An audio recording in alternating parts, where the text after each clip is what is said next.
You may be suffering with sciatica pain when you sit down to work at your computer, while you're watching TV, or even potentially anytime you sit down. Today we are going to be discussing what surfaces to sit on and what surfaces to avoid, the position you want to be in while you're sitting, and ideas that you can implement to eliminate pain while sitting with sciatica. And yes, these tips will help if you're suffering with low back pain too. Let's start by discussing what position you should be sitting in. I have so many people who have watched so many videos and they try to sit up super straight with like a military posture where their spine is stacked up completely straight on top of each other. And this is not actually a normal position. Obviously, if you're sitting reclined, especially at the computer with your arms out in front of you, no, that's not really a great position either. What you want to do is find a position where your spine is stacked up on top of each other, but you maintain your natural curves. So what I tell people is you want to have your head on top of your shoulders and your shoulders on top of your hips while you're in a sitting position. You want to make sure you have both feet flat on the floor and that your knees are bent to about 90 degrees and your hips are bent to about 90 degrees. Now, if you want to get really specific, I actually like to have the hips at a little bit less than 90 degrees because I like to have my knees a little bit lower than my hips because I have really long legs, and I feel like that puts me in a better position to allow my spine to stack up correctly. So feel free to play with that positioning a little bit. But the important thing is you want to make sure that you have both feet flat on the floor. Now, I know a lot of people like to sit with one leg crossed up or their legs to the side, or like to have their legs straight out in front of them, especially if they're watching TV. And it is very important, especially if you're struggling with sciatica or low back pain, that you have your feet planted firmly on the floor. This actually helps to give your spine the support it needs in order to not be so painful and to take stress off the sciatic nerve. Now, we're going to discuss in a little bit what surfaces to be sitting on. But if you are sitting on the couch and you're like, Dr. Amy, I cannot put my feet flat on the floor because my couch is so deep, then you want to make sure that you put some pillows. And I like to use actually bed pillows because they're longer as opposed to just couch pillows, which tend to be a little bit shorter. I like to use bed pillows and putting those behind my back straight up so that it can kind of push me forward on the couch a little bit so that my feet can be flat on the ground. So if you struggle with that, grab some bed pillows and push yourself a little bit forward, just far enough that you can have your feet on the ground. Now, what is the best surface to sit on if you have sciatica type symptoms? You want to make sure that you are on a firm enough surface that you can maintain that neutral pelvic alignment. So basically you want to have equal weight through each cheek. You know, you can feel it, those bones when you're sitting down that press out. You want to make sure you feel equal weight between both of them. This helps to keep the pelvis in the correct position, which will decrease stress to the low back as well as the sciatic nerve. You definitely want to avoid any surface that is super cushy. When you're on a cushy surface, it's difficult to maintain that neutral alignment, and that's why we need to avoid this, because it will actually potentially put us into a posterior pelvic tilt or more of a slumped position. And when we're in that position, it actually puts tension on the sciatic nerve, which can leave us really irritated after we've been sitting on somewhere very soft, a very soft surface such as the couch. Now, you may be wondering to yourself, well, my desk chair is kind of cushy. Do I need to switch it out for a firmer chair?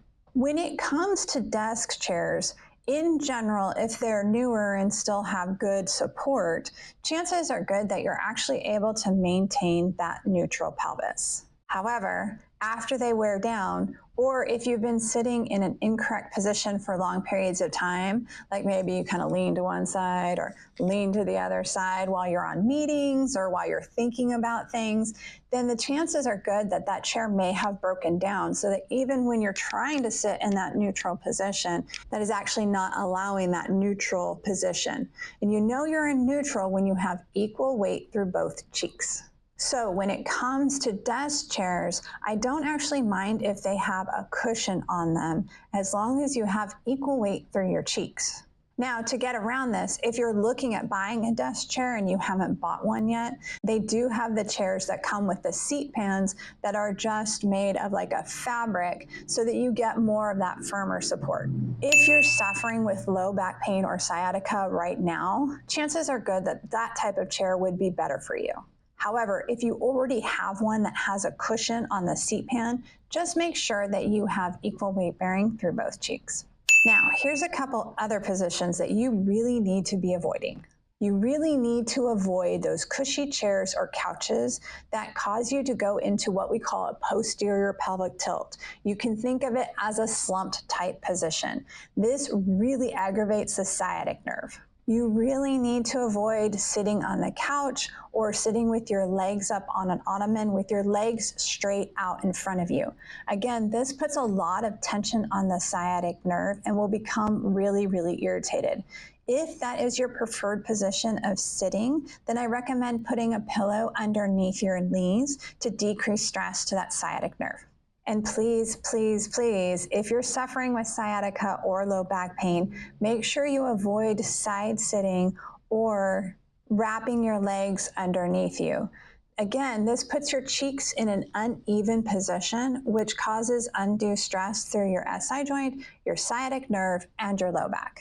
Now, if you're sitting for a long period of time, which I do not recommend, I recommend only sitting for an hour max and then making sure you're getting up, taking a break, and walking around a little bit.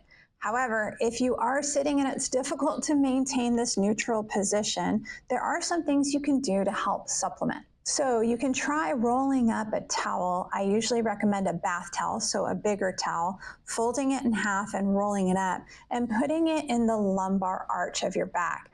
This is like having a lumbar arch support in your car and will help put your spine in a more neutral position. Another thing that you can do is one of my favorite things to do, and that is to get one of those big therapy balls and sit on that while you're sitting for prolonged periods of time. I really like that because then you can do some little motions. You can kind of go back and forth with your pelvis. You can rock front and back. You can do little circles with your pelvis. So you can keep your spine moving a little bit while you're sitting. And it can be really, really helpful actually. Now, it may be a little bit difficult to do while you're at work or while you're on the computer, but if you tend to sit and read in the evening or even watch TV, try sitting on a therapy ball and just doing some little motions as you feel you can. This can help to decrease some inflammation and decrease your sciatica symptoms. And the last thing that I'm going to recommend is if you are struggling with sciatica pain while you're sitting, make sure you put an ice pack on your low back while you're sitting. Ice does not necessarily solve the problem in the long term, but it can be a great Band-Aid to decrease the symptoms for a while. The bonus is that then you got to get up and put the ice pack back in the freezer, so it forces you to get up regularly. If you are struggling with sciatica pain, I am going to link a video here that includes my top tips for dealing with sciatica pain. And if you are a physical therapist living in the Maple Valley, Washington area, and you would love to be able to have these conversations in person with your patients and not be forced to rush through patients and get them done as quickly as possible, I'm going to encourage you to send me an email at dramy@pt4eb.com.